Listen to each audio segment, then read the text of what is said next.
ಜೈ ರಾಮಕೃಷ್ಣ. ನಮಸ್ತೆ. ಯುಗಾವತಾರ ಶ್ರೀರಾಮಕೃಷ್ಣ ಗ್ರಂಥಾಧ್ಯಯನಕ್ಕೆ ತಮ್ಮೆಲ್ಲರಿಗೂ ಸ್ವಾಗತ. ಸಂಚಿಕೆ 143, ಅಧ್ಯಾಯ 95, ಸತಿಗೊದಗಿದ ಸಂಕಟಗಳು. ಈ ನಡುವೆ ಶ್ರೀರಾಮಕೃಷ್ಣರ ಸತಿ ಶಾರದಾದೇವಿಯವರ ಜೀವನ ಹೇಗೆ ಸಾಗುತ್ತಿತ್ತೆಂಬುದರ ಕಡೆಗೆ ನಮ್ಮ ದೃಷ್ಟಿ ಹರಿಸೋಣ.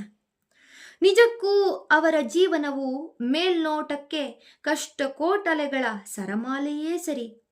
ಆ ಕಷ್ಟಗಳನ್ನಷ್ಟೇ ನೋಡಿದರೆ ಅದು ಯಾವ ಸಾಮಾನ್ಯ ಸ್ತ್ರೀಯ ಜೀವನಕ್ಕಿಂತಲೂ ಉತ್ತಮವಾಗಿಯೇನೂ ಕಾಣಲಾರದು.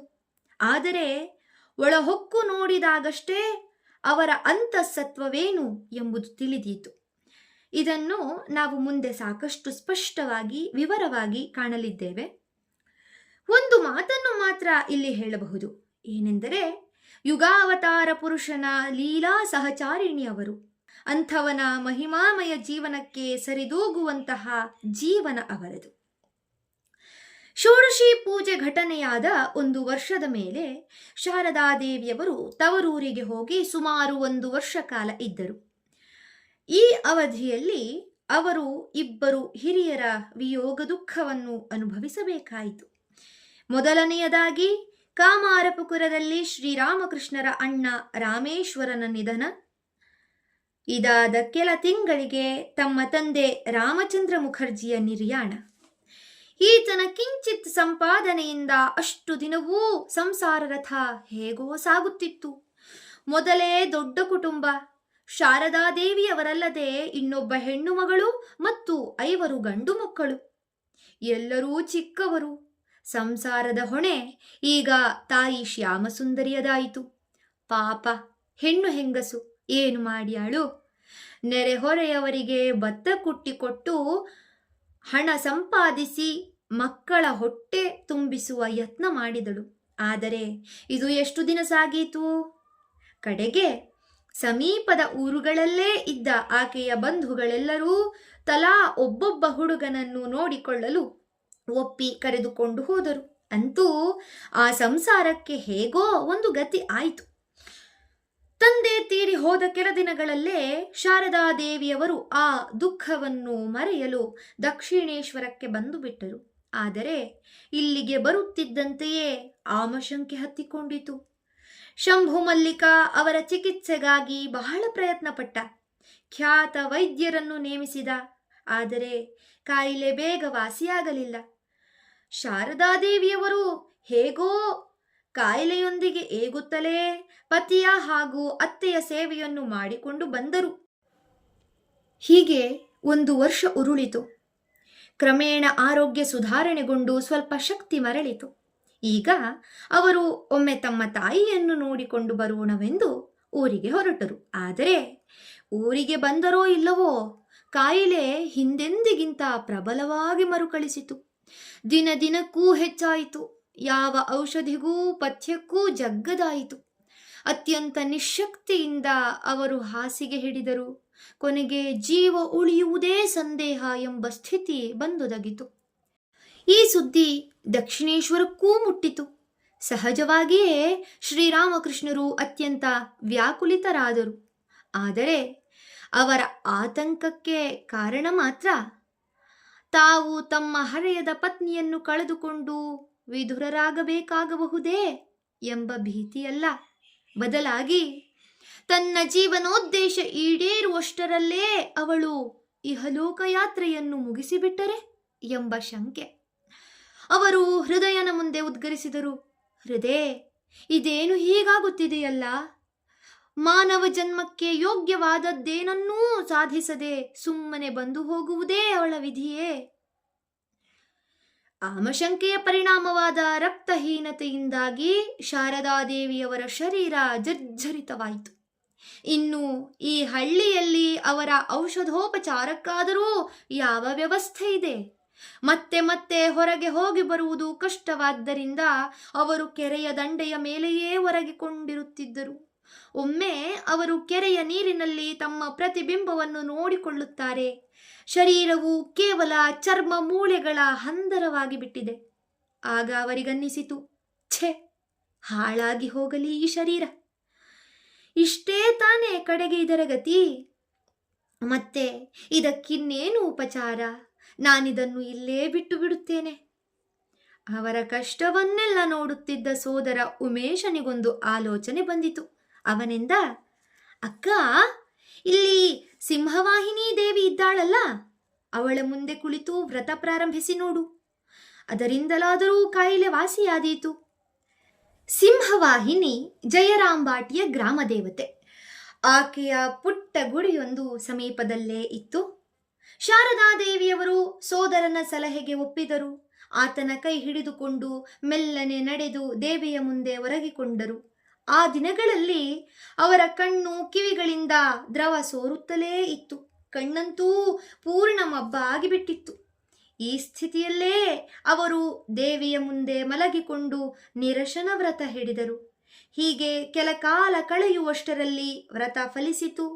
ಅವರ ತಾಯಿ ಶ್ಯಾಮಸುಂದರಿಗೆ ಸ್ವಪ್ನದಲ್ಲಿ ದೇವಿಯು ಕಮ್ಮಾರ ಬಾಲಕಿಯ ರೂಪದಲ್ಲಿ ದರ್ಶನ ಕೊಟ್ಟು ಔಷಧಿಯೊಂದನ್ನು ಹೇಳಿದಳು. ಅಲ್ಲದೆ ಶಾರದಾದೇವಿಯವರಿಗೂ ದರ್ಶನವಿತ್ತು. ಕಣ್ಣಿಗೆ ಹಾಕಿಕೊಳ್ಳಲು ಒಂದು ರಸವನ್ನು ಸೂಚಿಸಿದಳು. ಸ್ವಲ್ಪವೂ ತಡ ಮಾಡದೆ ಆ ಚಿಕಿತ್ಸೆಯನ್ನು ಪ್ರಯೋಗಿಸಲಾಯಿತು. ಒಡನೆಯೇ ಅವರ ಕಾಯಿಲೆ ಮಂಗಮಾಯವಾಯಿತು. ದೃಷ್ಟಿಯೂ ಸರಿಹೋಯಿತು. ಈ ಹಠಾತ್ ಸುಧಾರಣೆಯನ್ನು ಕಂಡ ಗ್ರಾಮಸ್ಥರೆಲ್ಲ ಅತ್ಯಾಶ್ಚರ್ಯಪಟ್ಟರು. ಇದೆಲ್ಲ ಸಿಂಹವಾಹಿನಿಯ ಕೃಪೆ ಎಂದು ತಿಳಿದಾಗ ಆಕೆ ಈಗ ಜಾಗೃತ ದೇವತೆಯಾಗಿದ್ದಾಳೆ ಎಂದರಿತು ಸಂತಸಗೊಂಡರು. ಅಂದಿನಿಂದ ಸಿಂಹವಾಹಿನಿಯ ಕೀರ್ತಿ ಎಲ್ಲೆಡೆಗೂ ಹರಡಿ ಕ್ರಮೇಣ ದೂರ ದೂರದ ಊರುಗಳಿಂದಲೂ ನೂರಾರು ಯಾತ್ರಿಕರು ಬರಲಾರಂಭಿಸಿದರು. ಶಾರದಾದೇವಿಯವರು ಸಂಪೂರ್ಣ ಗುಣಮುಖರಾದ ಮೇಲೆ ಮರಳಿ ದಕ್ಷಿಣೇಶ್ವರಕ್ಕೆ ಹೊರಟರು. ಈ ಪ್ರಯಾಣ ಕಾಲದಲ್ಲಿ ನಡೆದ ಒಂದು ಘಟನೆ ರೋಮಾಂಚನಕಾರಿಯಾಗಿದೆ. ಪುಣ್ಯ ದಿನವೊಂದರಂದು ಗಂಗಾ ಸ್ನಾನ ಮಾಡಲೆಂದು ಹೊರಟಿದ್ದ ಊರಿನ ಹೆಂಗಳೆಯರೊಂದಿಗೆ ಶಾರದಾದೇವಿಯವರೂ ಸೇರಿಕೊಂಡರು. ಜೊತೆಯಲ್ಲಿ ರಾಮೇಶ್ವರನ ಮಕ್ಕಳಾದ ಶಿವರಾಮ ಮತ್ತು ಲಕ್ಷ್ಮಿ ಇವರೂ ಇದ್ದರು. ಅದು ಸುದೀರ್ಘ ಕಾಲ್ನಡಿಗೆ ಪ್ರಯಾಣವಾದ್ದರಿಂದ ಎಲ್ಲೆಲ್ಲಿ ತಂಗಬೇಕೆಂದು ಮೊದಲೇ ಯೋಜನೆ ಹಾಕಿಕೊಂಡಿದ್ದರು. ಕಾಮಾರಪುಕುರದಿಂದ 8 ಮೈಲಿ ದೂರದಲ್ಲಿರುವ ಆರಾಮ್ಬಾಗ್ನವರೆಗೆ ನಡೆದು ರಾತ್ರಿ ವಿಶ್ರಮಿಸಿ ಬೆಳಗ್ಗೆ ಪ್ರಯಾಣ ಮುಂದುವರಿಸುವುದು ಅವರ ಯೋಜನೆ. ಏಕೆಂದರೆ ಅಲ್ಲಿಂದ ಮುಂದಿನದು ಒಂದು ಭಯಂಕರ ಬಯಲು ಪ್ರದೇಶ. ತೇಲೋ ಭೇಲೋ ಎಂದು ಅದರ ಹೆಸರು. ಡಕಾಯಿತರಿಗೆ, ಕಳ್ಳಕಾಕರಿಗೆ ಹೆಸರಾದ ಜಾಗ. ಆ ದಾರಿಯಾಗಿ ಬೆಳಗಿನ ಹೊತ್ತಿನಲ್ಲಿ ಕೂಡ ಯಾರೂ ಏಕಾಂಗಿಯಾಗಿ ಓಡಾಡುತ್ತಿರಲಿಲ್ಲ. ಇನ್ನು ರಾತ್ರಿಯ ವಿಷಯ ಕೇಳಬೇಕೆ? ಶಾರದಾದೇವಿಯವರ ಯಾತ್ರಿಕ ತಂಡ ಆರಾಮ್ಬಾಗಿಗೆ ಬಂದಾಗ ಸಂಜೆಯಾಗಲು ಇನ್ನೂ ಬಹಳ ಹೊತ್ತಿತ್ತು. ಮಾಮೂಲು ನಡಿಗೆಯಲ್ಲೇ ನಡೆದರೂ ರಾತ್ರಿಯೊಳಗಾಗಿ ಮುಂದಿನ ಊರಾದ ತಾರಕೇಶ್ವರವನ್ನೂ ತಲುಪಲು ಸಾಧ್ಯವಿತ್ತು. ಆದ್ದರಿಂದ ಸುಮ್ಮನೆ ಸಮಯವನ್ನೇಕೆ ವ್ಯರ್ಥ ಮಾಡುವುದೆಂದು ಆಲೋಚಿಸಿ ಪ್ರಯಾಣಿಕರೆಲ್ಲ ಅಲ್ಲಿ ನಿಲ್ಲದೆ ನಡೆದೇ ಬಿಟ್ಟರು. ಆದರೆ ಅಷ್ಟು ಜನರಲ್ಲಿ ಶಾರದಾದೇವಿಯವರು ಮಾತ್ರ ದಣಿದಿದ್ದರು. ಅವರಿಗೆ ವಿಶ್ರಾಂತಿ ಬೇಕಿತ್ತು. ಆದರೂ ತಮ್ಮ ಅನುಕೂಲಕ್ಕಾಗಿ ಇತರರನ್ನು ತಡೆದು ನಿಲ್ಲಿಸಲು ಮನವಿಲ್ಲದೆ ತಾವೂ ಹೆಜ್ಜೆ ಹಾಕಿದರು. ಹೇಗೋ ಮಾಡಿ ನಡೆದು ಬಿಡೋಣ ಎಂದು ಭಾವಿಸಿದರೋ ಏನೋ, ಆದರೆ ಅದು ಸಾಧ್ಯವಾಗಲಿಲ್ಲ. ಅವರ ನಡಿಗೆ ನಿಧಾನವಾಯಿತು. ಸಂಗಡಿಗರೆಲ್ಲ ಅವರಿಗಾಗಿ ಅಲ್ಲಲ್ಲಿ ನಿಂತು ಅವರು ತಮ್ಮನ್ನು ಕೂಡಿಕೊಳ್ಳಲು ಕಾದರು.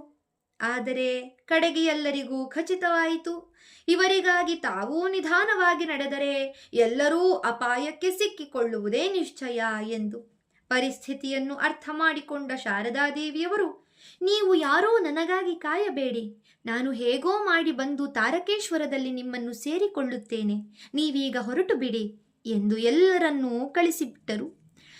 ಶಿವರಾಮ, ಲಕ್ಷ್ಮಿ ಕೂಡ ಅದಾವ ಕಾರಣಕ್ಕೋ ಏನೋ ಆ ತಂಡದೊಂದಿಗೆ ಹೊರಟು ಬಿಟ್ಟರು. ಈಗ ಶಾರದಾದೇವಿಯವರೊಬ್ಬರೇ ಮೆಲ್ಲನೆ ಹೆಜ್ಜೆ ಹಾಕುತ್ತಾ ನಡೆದರು. ಮುಸ್ಸಂಜೆಯಾಯಿತು. ಕತ್ತಲೂ ಮುಸುಕಿತು. ನಿರ್ಜನ ಘೋರ ಮೈದಾನ.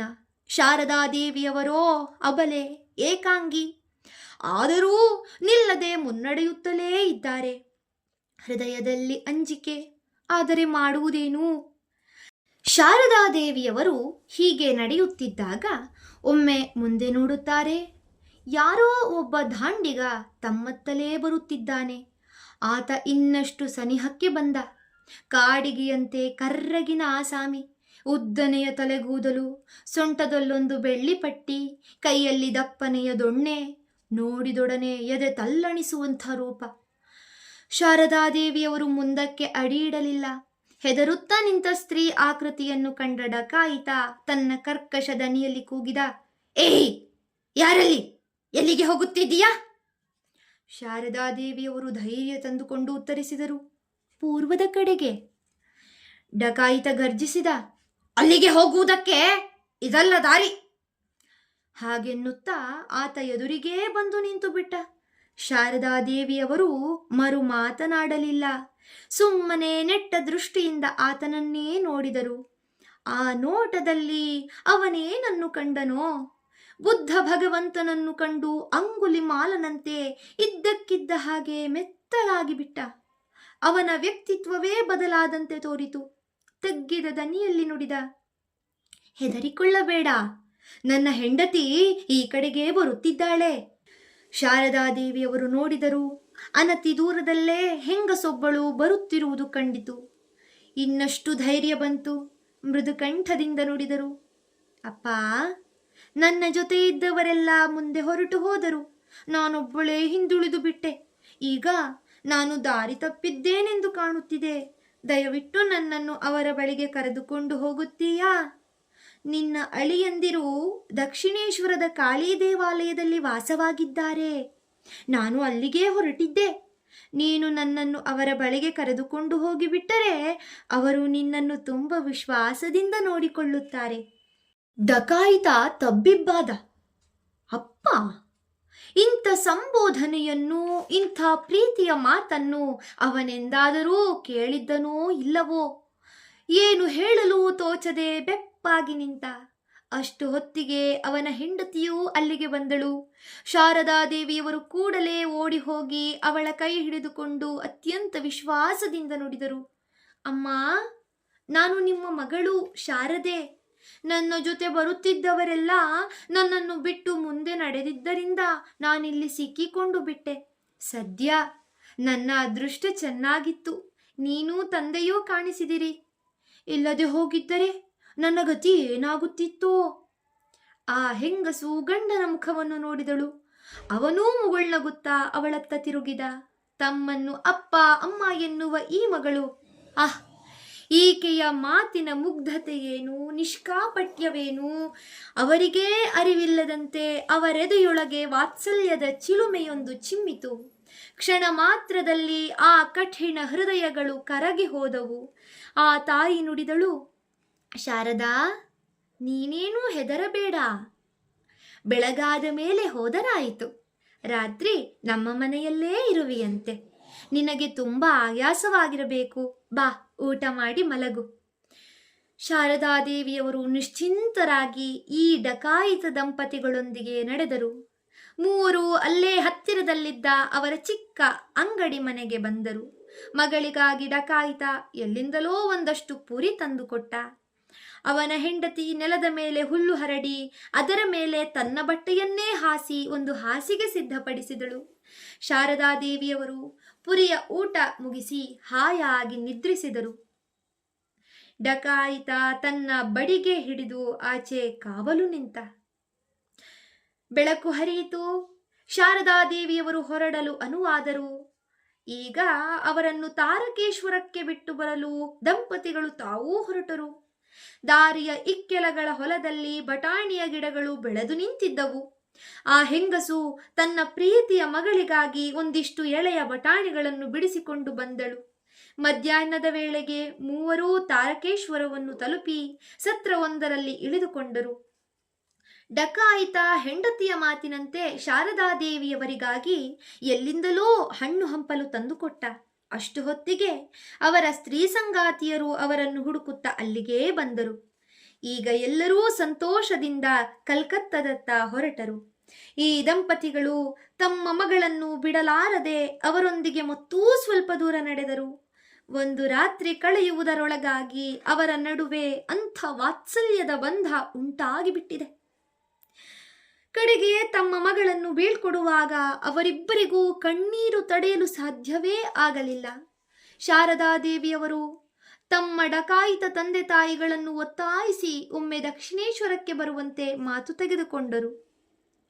ತಮ್ಮ ಮಾತಿನ ಪ್ರಕಾರವೇ ಈ ದಂಪತಿಗಳು ಒಮ್ಮೆ ಮಾತ್ರವಲ್ಲ, ಮುಂದೆ ಅನೇಕ ಬಾರಿ ದಕ್ಷಿಣೇಶ್ವರಕ್ಕೆ ಭೇಟಿ ಕೊಟ್ಟರು. ಶಾರದಾದೇವಿಯವರು ತಮ್ಮ ಪತಿಗೆ ಈ ತಂದೆ ತಾಯಿಗಳ ಪರಿಚಯ ಮಾಡಿಕೊಟ್ಟರು. ಶ್ರೀರಾಮಕೃಷ್ಣರೂ ಅವರೊಂದಿಗೆ ಅಳಿಯನಂತೆಯೇ ವಿಶ್ವಾಸದಿಂದ ನಡೆದುಕೊಂಡರು.